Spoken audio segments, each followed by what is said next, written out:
le pasó a la otra mitad del Coliseo? El Coliseo romano es uno de los monumentos antiguos que más interés despierta, tanto por sus dimensiones como por los relatos históricos y leyendas sobre los espectáculos escenificados en su arena. Fue construido en el lugar donde se encontraba la Casa de Oro de Nerón, cerca de una estatua del emperador inspirada en el Coloso de Rodas, por lo que recibió el nombre de Coliseo. Se cuenta que el anfiteatro fue inaugurado en el año 80, con un festival en el que murieron más de 9.000 animales, y la tradición cristiana señala que varios seguidores de la fe de Cristo fueron martirizados en la arena. Después de haber sido un coso de espectáculos, el Coliseo tuvo una existencia muy variada, en la que fue refugio, cementerio, sede de una orden religiosa, fortaleza privada y fuente de materiales de construcción para otras obras edificadas en Roma. Incluso estuvo a punto de ser arena para la fiesta brava, pero la idea fue abandonada antes de ponerse en práctica. ¿Dónde se construyó el Coliseo? ¿Quién lo edificó y por qué? ¿Cómo se financió? ¿Cómo se las arreglaron sus constructores para dar acceso y salida en poco tiempo a por lo menos 50.000 espectadores? ¿Qué pasó con la parte que falta del edificio? ¿Cuáles fueron los principales espectáculos escenificados en el anfiteatro? Conozcamos todo sobre el legendario Coliseo romano. Antes de meternos a fondo, no te olvides de suscribirte a nuestro canal y activar las notificaciones para mantenerte al día con nuestras actualizaciones. Extrajeron de Jerusalén y del Segundo Templo en el año 70 de la Era Común, durante la Primera Guerra Judío-Romana. Una inscripción reconstruida, encontrada en el sitio del Coliseo, indica que Vespasiano ordenó personalmente la construcción del anfiteatro con el opulento botín de la guerra judía. A menudo se menciona que el Coliseo fue edificado por prisioneros de guerra judíos, y aunque esta versión no cuenta con evidencias históricas, no entra en contradicción con las costumbres del ejército romano, al que le gustaba humillar a los derrotados. Sin embargo, si los judíos participaron en la construcción, fue aportando mano de obra no calificada, ya que el personal calificado, ingenieros, artistas, pintores y decoradores, era romano. En la inauguración murieron más de 9.000 animales salvajes. La construcción del Coliseo comenzó bajo el mandato de Vespasiano, en algún momento entre los años 70 y 72 de la Era Común. Cuando Vespasiano murió en el año 79, el anfiteatro ya se había levantado hasta el tercer piso.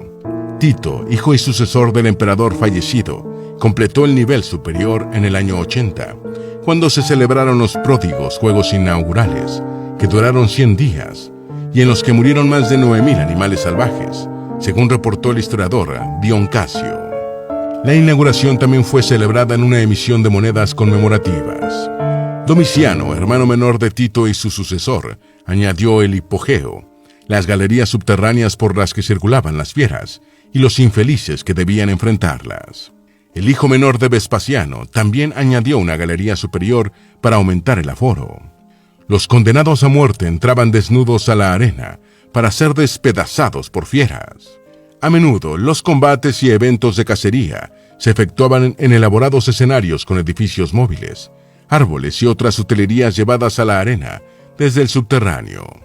Estos espectáculos podían alcanzar una escala asombrosa, y se afirma que Trajano celebró su victoria sobre los dacios en el año 107 con un monumental festival de luchas de 123 días de duración, en el que participaron 10.000 gladiadores y 11.000 animales. Los sentenciados a muerte entraban a la arena desnudos y desarmados para enfrentar bestias que los despedazaban.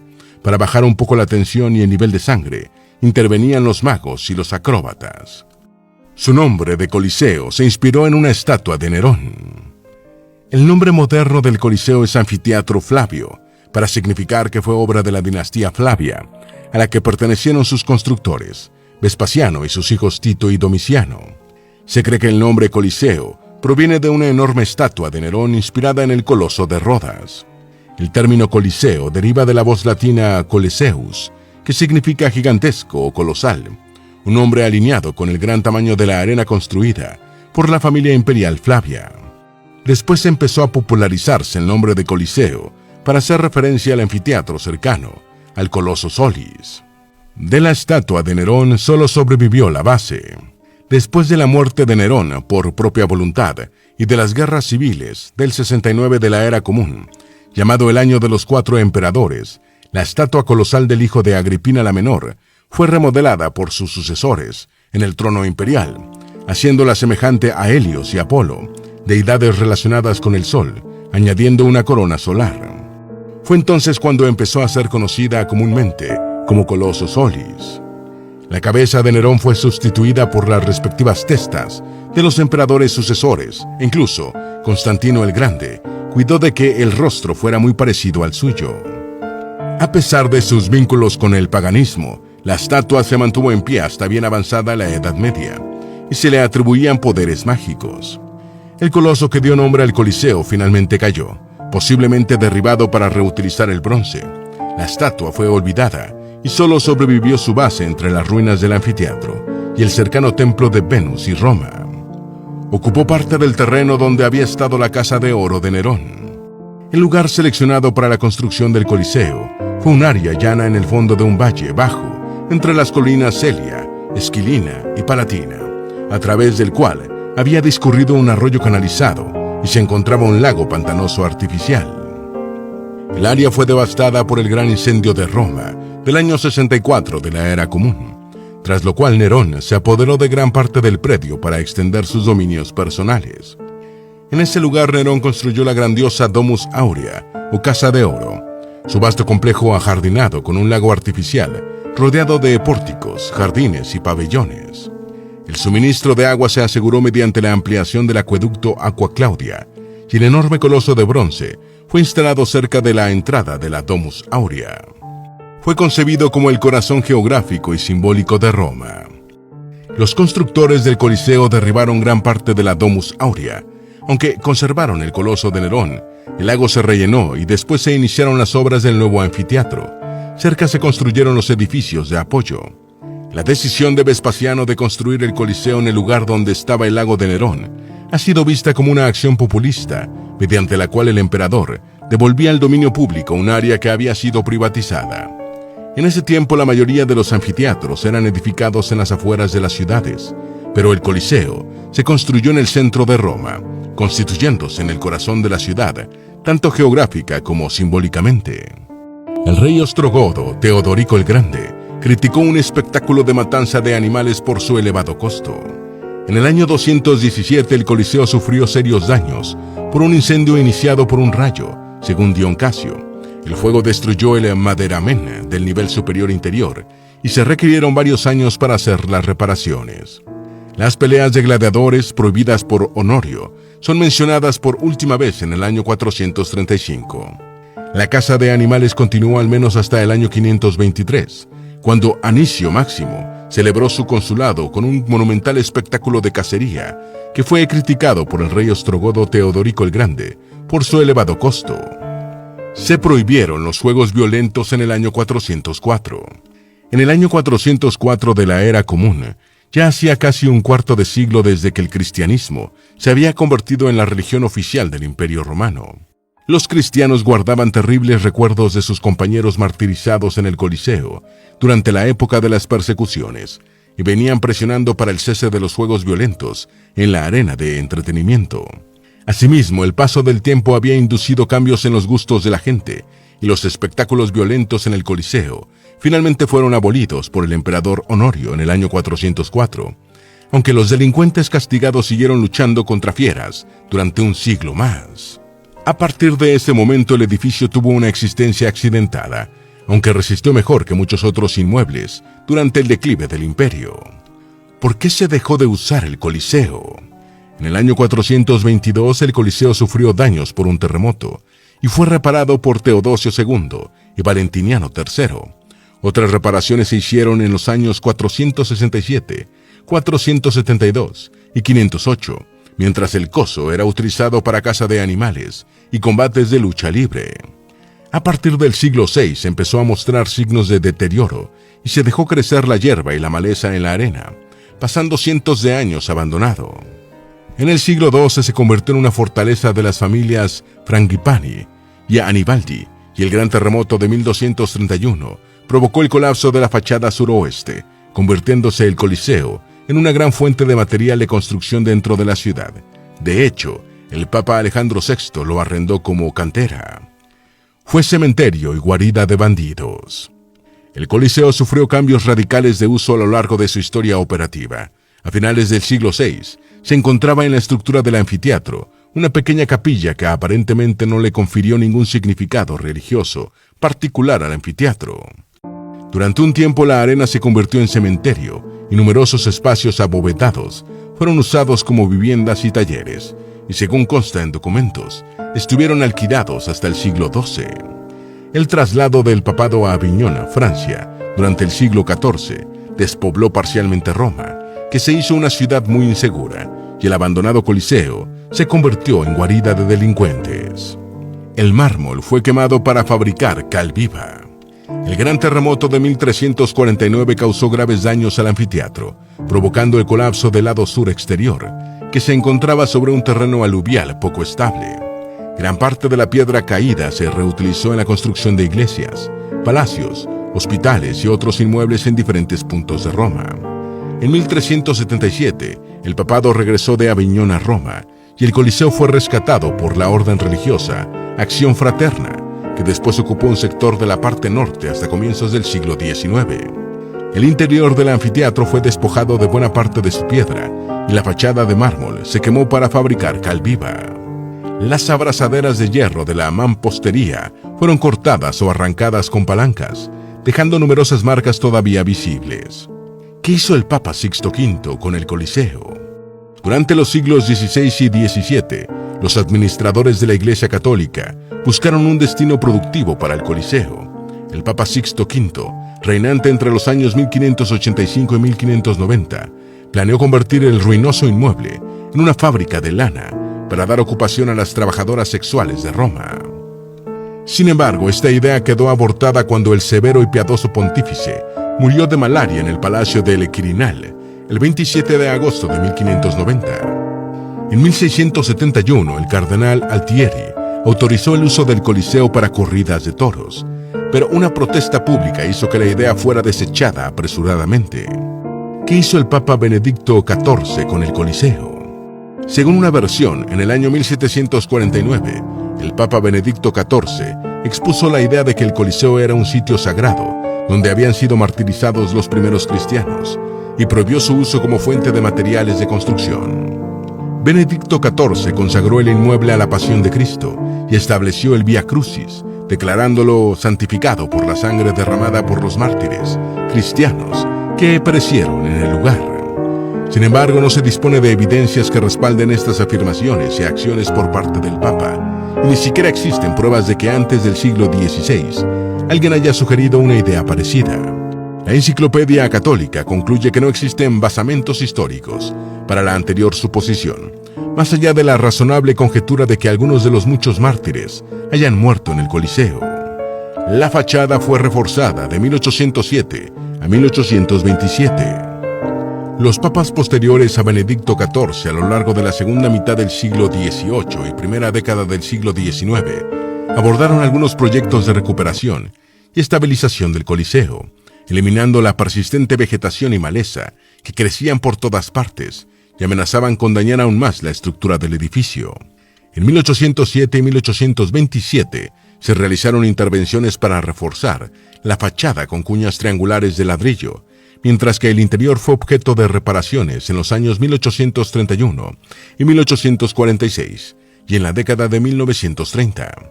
La subestructura de la arena fue parcialmente excavada en 1810 a 1814 y 1874 y quedó totalmente expuesta bajo el régimen de Benito Mussolini en los años 1930. ¿Qué le pasó a la otra mitad del Coliseo?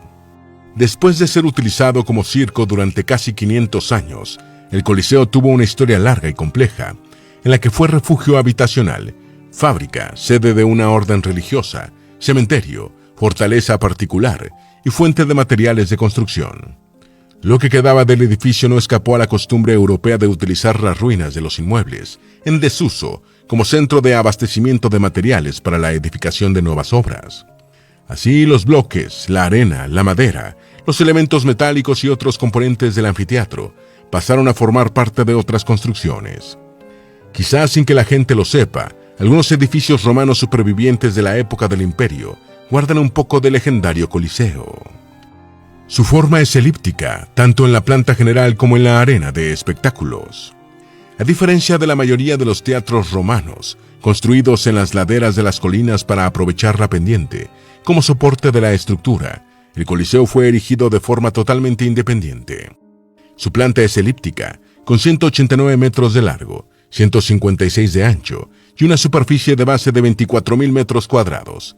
La altura del muro exterior es de 48 metros y su perímetro original era de 545 metros. La arena central es otra elipse de 87 metros de largo y 55 de ancho, con una pared perimetral de 5 metros de altura, sobre la cual se elevaban gradas de asientos que eran los más cercanos al espectáculo. La parte del muro exterior que se mantiene en pie fue apuntalada con cuñas de ladrillo en el siglo XIX. Se calcula que el muro exterior del Coliseo requirió más de 100.000 metros cúbicos de piedra travertino, que se colocó sin mortero, unida por 300 toneladas de abrazaderas de hierro. Sin embargo, a lo largo de los siglos, el muro ha sufrido grandes daños por los movimientos sísmicos y grandes segmentos se han desplomado. El sector norte del muro perimetral ha podido mantenerse en pie por las distintivas cuñas triangulares de ladrillo, que son añadidos del siglo XIX para apuntalar la pared. La restante parte exterior del actual Coliseo es, de hecho, el muro original interior.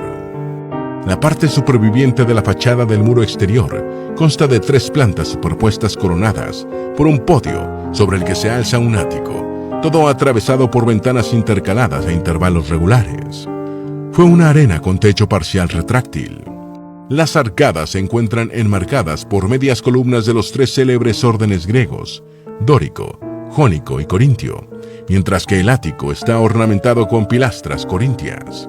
En el pasado, las arcadas del segundo y el tercer piso de la fachada perimetral albergaban estatuas, probablemente de deidades y otras figuras mitológicas. Alrededor de la parte superior del ático se colocaron 240 ménsulas de mástil, que originalmente sostenían un toldo retráctil, llamado velarium, que protegía a los espectadores de la lluvia y el sol. Era una estructura reticular cubierta de una lona de cuerdas, con un gran agujero en el centro, que cubría 2/3 de la arena, y descendía hacia el centro para atrapar el viento y direccionar una brisa hacia el público. El manejo del velarium estaba en manos de marineros especializados, adscritos al cuartel naval de Roma, que eran alojados en la cercana castra Misenatium. El rápido acceso y salida del público se resolvió con 80 puertas. Según el Códice Calendario del año 354, el Coliseo podía albergar a 87.000 espectadores, aunque las estimaciones modernas sitúan el aforo en unas 50.000 personas. De cualquier modo, era una enorme cantidad de público, sobre todo en espectáculos antiguos, lo que convirtió en un desafío que el tiempo de llenado y evacuado no fuera demasiado alto. Los arquitectos del Coliseo utilizaron la misma solución que los actuales en los estadios modernos. Rodearon el anfiteatro con 80 entradas a nivel del suelo, de las cuales 76 eran para el público común. Las puertas y sus correspondientes escaleras estaban numeradas. Los boletos de entrada eran trozos de cerámica numerados.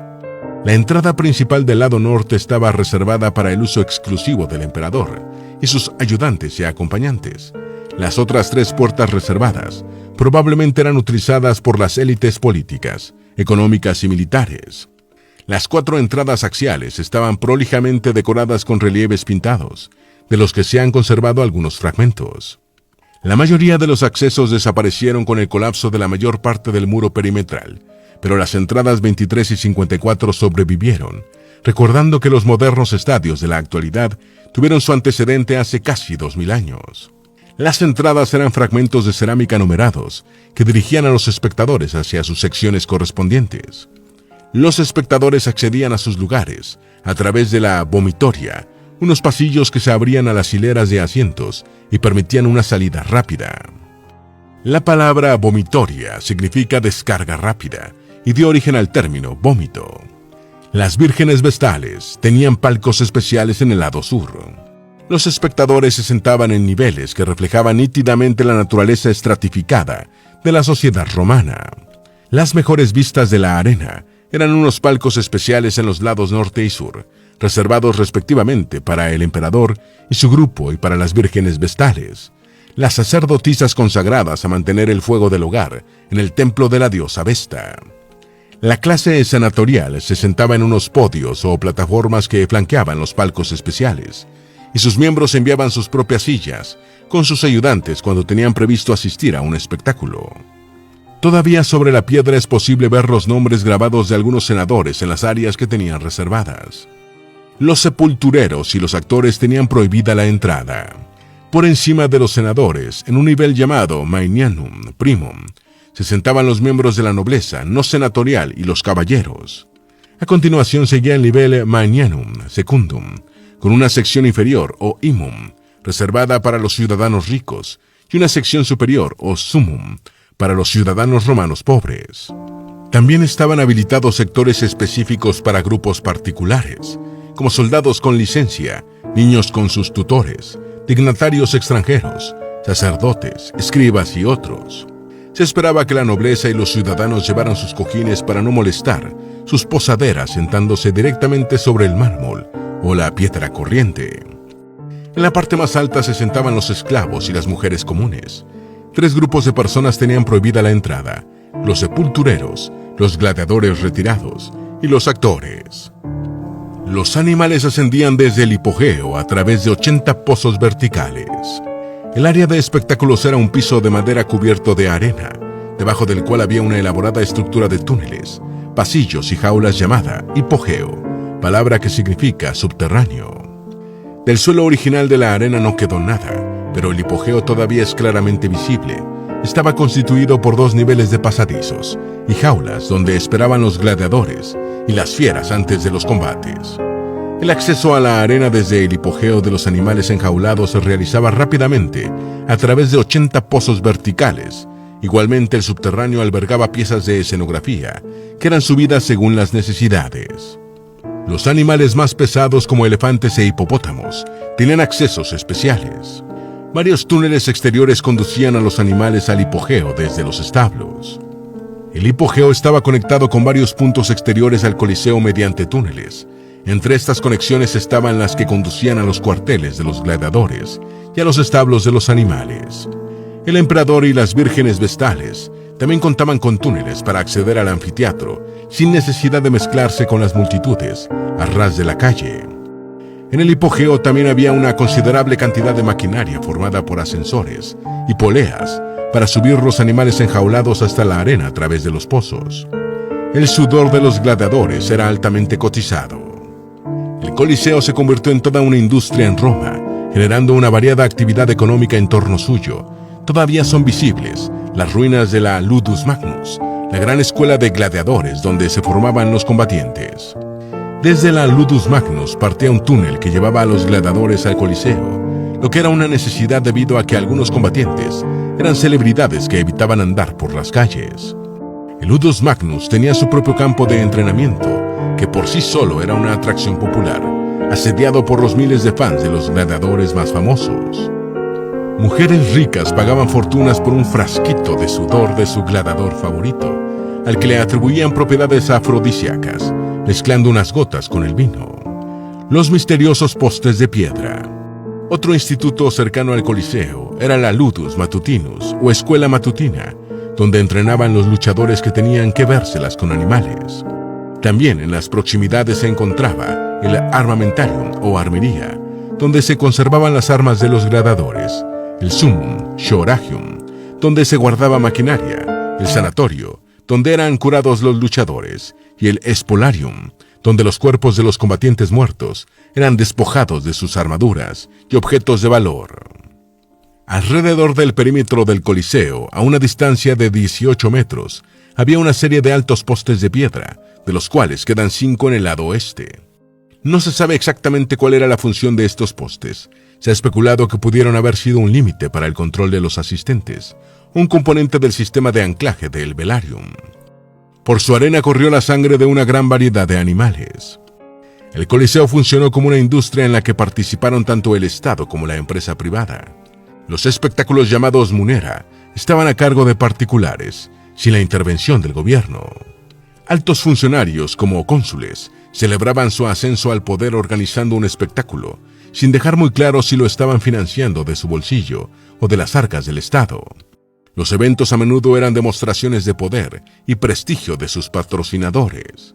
La caza de animales era uno de los grandes atractivos, y la arena romana se llenó de sangre de elefantes, jirafas, leones de Berbería, uros, hipopótamos, rinocerontes, leopardos, panteras, osos, tigres y cocodrilos llevados de África y el cercano Oriente. Las dudosas batallas navales. Autores antiguos escribieron que durante sus primeros días, el Coliseo fue escenario de batallas navales simuladas. Relatos de la inauguración del anfiteatro mencionan que la arena se llenó de agua para una exhibición de toros y caballos adiestrados para nadar. También existe una narración de una supuesta batalla naval en miniatura entre griegos, corcirenses y corintios. Algunos historiadores dudan de estos relatos, señalando los problemas de retención del agua y las limitadas dimensiones de la arena para una batalla naval realista. Significado del Coliseo para los cristianos. Los cristianos generalmente consideran que el Coliseo fue el escenario del martirio de una gran cantidad de creyentes en la fe de Cristo durante la época de las persecuciones en tiempos del Imperio Romano, tal como lo manifiesta la tradición de la Iglesia. Otros estudiosos creen, sin embargo, que la mayoría de los martirios en Roma tuvieron lugar en otros lugares de la ciudad y no en el Coliseo, citando la ausencia de registros históricos y evidencias físicas. Algunos de estos eruditos reconocen que seguramente algunos cristianos fueron ejecutados en el Coso, pero bajo la acusación de delincuentes comunes y no por su condición religiosa.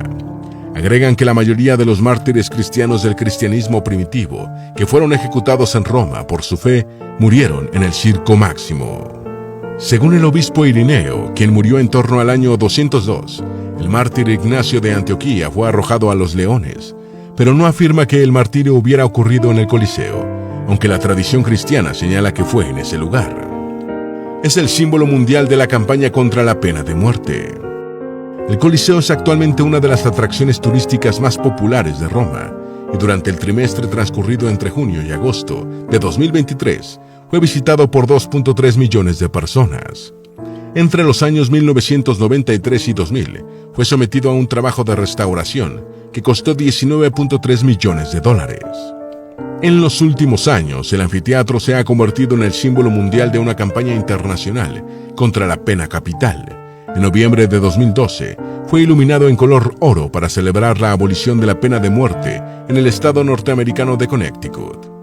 Debido a su condición ruinosa y a la necesidad de preservar el monumento, el Coliseo no está disponible para espectáculos masivos. Sin embargo, grandes artistas como Ray Charles, Paul McCartney, Elton John y Billy Joel han ofrecido conciertos en las inmediaciones, teniendo al célebre anfiteatro como telón de fondo. Esperamos que este video te haya sido útil. Si tienes algo que agregar, por favor, compártelo con nosotros en la sección de comentarios. Dale me gusta a este video y envíale el enlace a tus familiares y a tus mejores amigos para que también sepan qué le pasó a la otra mitad del Coliseo. Si eres nuevo en nuestro canal, no olvides suscribirte. No se te olvide seguirnos en todas nuestras redes sociales, que van a estar aquí abajo en la descripción. Recuerda, un pueblo que no conoce su historia está condenado a repetirla.